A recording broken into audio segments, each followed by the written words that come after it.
हे आत्या आली, आत्या ये ना आत्या. किती वेळचं झालं मी आवाज देते, आवाज नाही येत का माझा? आवाजच नाही आला आत्या, ये ना.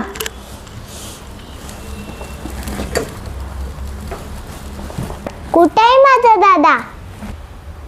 आत्या येतीलच बघ आता ऑफिस मधून. आई नाही का घरी तुझी? आहे ना किचन मध्ये. थांब पाणी घेऊन येते मी. आत्या काही घेऊन नाही आलीस का ग?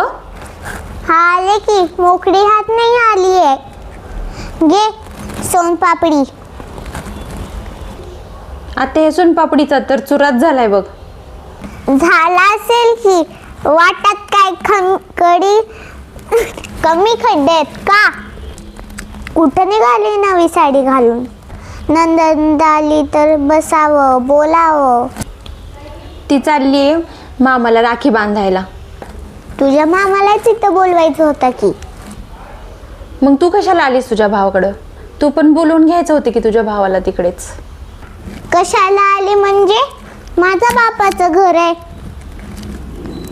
मी येणारच ना. मायवरच गेलास एवढं चुरू चुरू बोलायला. अरे आला माझा भाऊ.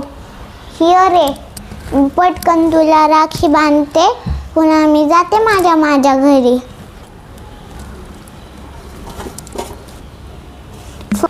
काय रे, फक्त 100 रुपये? एखादा सोनं तरी वाढवायचा. खरे बाबा, मुलीला माय बाप आहे तोपर्यंतच माहेर आहे. या काळात कोणी कोणाचं नाही.